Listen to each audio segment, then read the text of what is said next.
উত্তেজনা, সেই উত্তেজনা কিন্তু মাঠ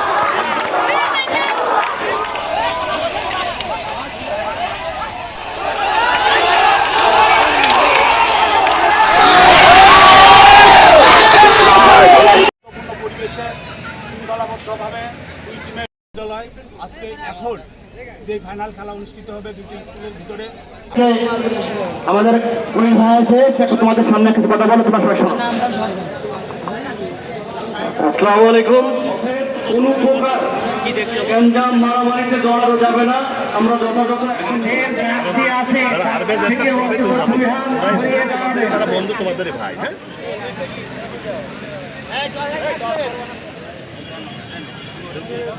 কোনো অভিযোগ থাকবে রেফারি সাহেব আছে।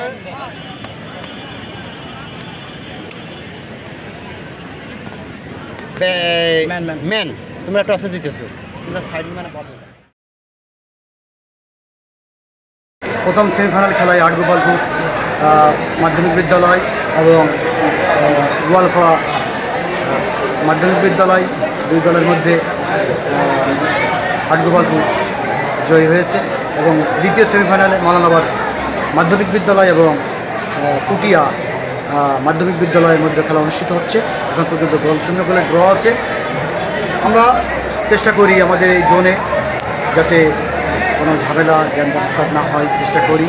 তারপরেও কিছু কিছু অনাকাঙ্ক্ষিত ঘটনা ঘটে, তারপরেও আমরা সুন্দরভাবে খেলাগুলো পরিচালনা করি। এই স্কুলের কমিটি এবং এই স্কুলের প্রধান শিক্ষক তার আন্তরিকতা এবং সহযোগিতায় এই জোনের খেলাটা সুন্দরভাবে পরিচালিত হয়। আপনারা সবাই দোয়া করবেন যাতে আগামী দিনে মালানাবাদ জোনে আরও সুন্দরভাবে এই খেলাটা পরিচালনা করতে পারে। বিএনপি সভাপতি আনোয়ার ভাই, সাধারণ সম্পাদক আতিক ভাই, আটগোপালপুর ম্যানেজিং কমিটির সম্মানিত সভাপতি আমার বন্ধু জাহাঙ্গীর।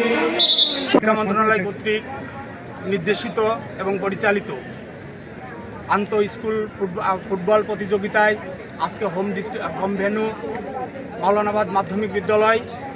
আজকে ফাইনালে উঠেছে মাওলানাবাদ মাধ্যমিক বিদ্যালয় এবং হাটগোপালপুর মাধ্যমিক বিদ্যালয়।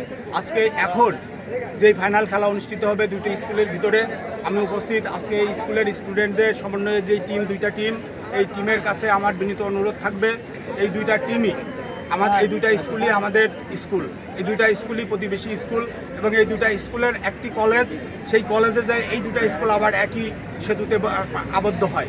যাতে খেলাটা সুন্দরভাবে ওঠে, এটাই আমাদের প্রচেষ্টা। 52তম গ্রীষ্মকালীন স্কুল মাদ্রাসা কারিগরি শিক্ষা প্রতিষ্ঠানের ক্রীড়া 2025 মাওলানাবাদ ঝিনাইদহ সদর উপজেলার 3 নম্বর জোন। এই জোনে অত্যন্ত উত্তেজনাপূর্ণ ফুটবল খেলা চলছে। গতকাল প্রথম রাউন্ড খেলা শেষ হয়েছে, আজকে সেমিফাইনাল, প্রথম সেমিফাইনাল শেষ হয়েছে। অত্যন্ত উত্তেজনাপূর্ণ খেলা হয়েছে। এখানে দর্শক কানায় কানায় পরিপূর্ণ। রেফারি অন্যান্য সকল কর্মকাণ্ড যথাযথভাবে আইন মেনে চলছে। প্রশাসনের লোক সর্বক্ষণিক উপস্থিত আছে। এখানে উপস্থিত আছে আরও যে সমস্ত প্রতিষ্ঠানে, অর্থাৎ এই জোনের অধীন 9টা প্রতিষ্ঠান আছে। এই 9টা প্রতিষ্ঠানের কয়েকজন সভাপতি উপস্থিত হয়েছেন। সেমিফাইনাল থেকে ফাইনালে উত্তীর্ণ হয়েছে হাটগোপালপুর মাধ্যমিক বিদ্যালয়ে, তার সভাপতি উপস্থিত আছেন।